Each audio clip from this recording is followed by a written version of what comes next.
conclusion, obviously the end this week will be yourself. How have you recovered during the week? Yeah, look, I've been fine. I mean, I've obviously had a little setback last week, which laid me up for a couple of days, but pretty much I've made a real full recovery and spent the whole week at work and looking forward to this weekend. What's it like coaching from the couch at home?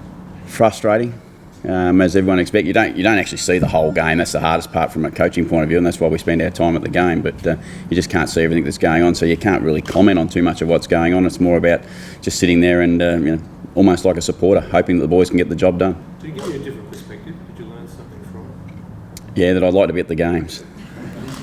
Did you learn anything? No, not really, because it's really hard to see. I mean, you know, certainly in a game for us, we again give away a start, and we fought our way back into the contest, which we'd prefer not to be giving away those starts.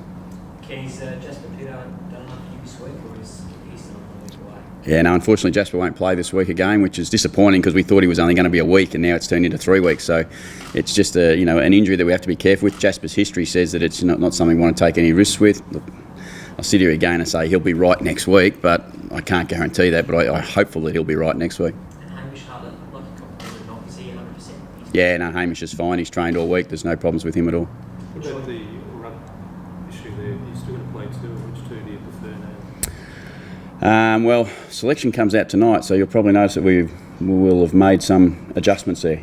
And something I can't talk about just now, but we'll certainly make some adjustments there, and you'll see that we've made a significant adjustment. I know obviously selection hasn't come in, but when we go to air, if Jared Redden perhaps got an opportunity, what did you like you've seen about him?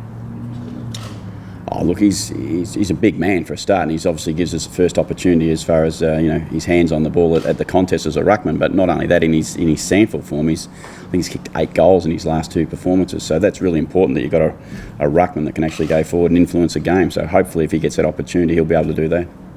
Bit of talking about Troy Chaplin and coming up against his old club.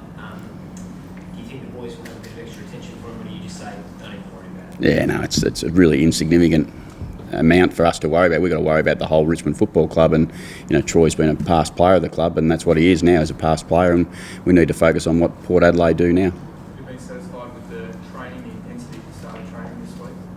Yeah, training's been really strong. It's been really solid. Boys have they've been disappointed in the performance last week. They know they let an opportunity slip. Kangaroos were really good, but unfortunately we let them get away to a bit too big a start. We won't make a big deal of that because of our start to the game last week was actually okay. It wasn't that bad. The end of the first quarter was probably the damaging part. Just on Hamish Hartlett, do you need to try and get him into the game a bit more? He was a bit quiet last week. Yeah, we loved him to be in the game a lot more than he was last week, and obviously that's credit to Hamish though, that the opposition are putting a bit more time into him now. His start to the season, like Port, has been pretty strong, so they're a little bit more aware of him. He's just got to work through that like most good players do. What are you making of those starts now, Ken? What are you making of the starts? Oh, look, they're not. You can look at them and worry about them too much, but I think some of our starts have been okay. And as I said last week, at the start of the game, with a little bit of, I suppose, composure and accuracy at front of goal, we perhaps would have been 2 or 3 goals in front. Unfortunately, we weren't, and that's AFL football. You get your time in with the ball, and you actually spend some time defending. We've just got to make sure we make the most of our time with the footy, and we're not going to make a big deal of our starts. I mean, our finishes have been strong, but we'd like to think our starts can be just as good. So we just got to keep working at that. What have you learned about your group? Everyone says you learn a fair bit out of defeat. What have you learned out of it? Oh, look, I think we learnt that we're on the right path, no doubt. I mean, even against a quality side like the Kangaroos, and as it was with West Coast, that you have to make the most of your opportunities, and we've done that pretty well. But we know as a group that we have to be consistent for 4 quarters, and that's what will put us in a position to win more often than not. How have they reacted to defeat? Yeah, they look like any group. They haven't liked being on the end of the scoreboard the wrong way. They're very keen to do well this week, but I'm sure Richmond will be very keen to do well as well. So we're both coming into a game that we both need to bounce back to the winners list. The group learned a lot from the end of that first quarter. Is it down to experience, or what do you put that down to? Oh, no, sometimes put it down to the quality of the opposition too. I mean, North Melbourne, they got their run on with the ball, and they were able to make it count on the scoreboard, whereas our start to the quarter, we perhaps didn't make it count on the scoreboard, but we won a game the week before against West Coast where they probably had the same problems as we had, missed some opportunities in front of goal. So the game's pretty tough. But to be able to stop the side when they do start to get a run on, to be able to sort of hold that, how do you go about teaching them Oh, no, well, it's scenario-based training that we go through all the time, and what we'd like to see happen and how we'd like that to happen. And obviously there's lots of things in a strategic point of view that we'd like to have happen in those positions, but we just need to learn from every one of those occasions and make sure it doesn't happen too often to us. Richmond have lost 3 in a row now. Do you expect them to come out even harder for that fact because they just slip behind that 50% barrier if they lose this week? Yeah, look, I suppose we don't worry about how much they've lost. Probably we know every game's really tough and really hard, and every team you come up each week, we say to all the coaches say it all the time, don't we? They're all tough games, and Richmond will be keen to win. We're keen to win.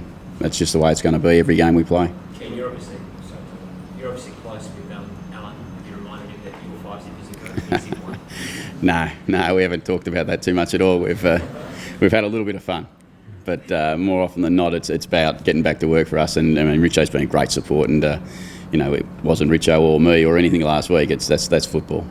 Does Richmond demand you do something different in this game, or do you still stick to what you've been through in the first 6? Most of it you have to stick to, because that's what we've trained for all summer. We know that we've got some things that we still got to improve on, and some matchups that we've got to get right, and some personnel that we've got to get right. But that'll be the case week in, week out when you have injuries that happen and all those things that go on in an AFL season. We just got to adjust to them. But most of the time you should concentrate on what we want to do. Do you accept the one that's coming out of Melbourne these days that Delidio doesn't like a tag? It's an easy one, the first one to match up. Oh no, they've got a high class midfielders. We know we can go Martin and go Koch and we can go Delidio, and Edwards. People they forget that there's plenty of them. I mean, they're a high quality midfield. We think we're an improving midfield ourselves, and we look forward to the opportunity to take them on and see how we go. You made with the umpires tonight. Is that sort of controversy?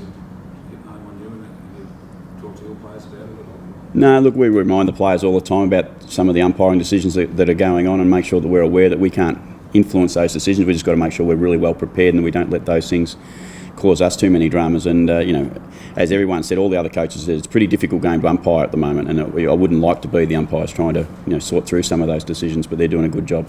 You're clear on what's allowed and what's not. Yeah, I think that's the problem. I don't think we're totally clear on what's allowed and what's not, but we understand that they're trying to make decisions based on the information they've got, and we support that.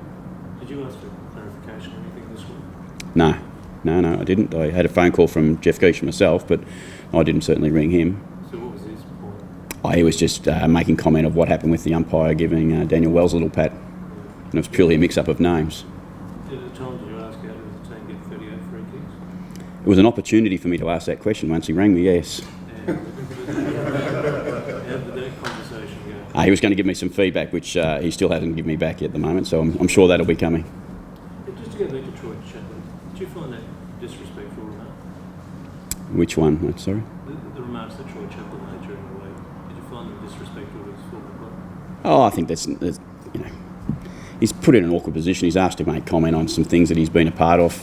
Look, you'd prefer he didn't make those comments, I think, but that's, I don't have any problems with his comments, but he's sitting in front of people and they're asking a question, so he's made comments which were, in his view, fair. The way that teams responded from quarter to quarter, from having perhaps a bad quarter and then turning it around, especially in the second half so far this season, you're pretty satisfied that they'll be able to do that, from game to game, obviously having lost last week, moving on to this week. Yeah, we have to. That's just the nature of the beast. We have to respond, and as you said last week, we were a long way behind. We were able to catch up a bit. We slipped a little bit in the third, and we come home hard. We'd like to think that we can come to the game this week and make a really positive start and keep going from there. Can you just go back a step on the issue about being totally clear? Which of the rules or interpretations trouble you the most to understand them? Oh, look, they don't so much trouble me. I think that the one that we've been talking about all week, everyone's been talking about, is the push and the hands in the back and all those sorts of things. They can be a little bit isolated to a certain incident, and then it creates confusion. And I think if we look at them as an overall, most of the time they're pretty right, but there's always one or two that you go, well, what was that for? And that's when you're not. That's when you get that uncertainty, when you're asking that question yourself, whose free kick is it? And that sometimes can be a little bit like that, I reckon. Holding the ball, how are you with that one?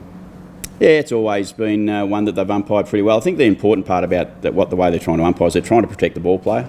And that's always the person who wants to win the ball, they get first opportunity. I reckon that's a really good starting point, and that's what we should stick with.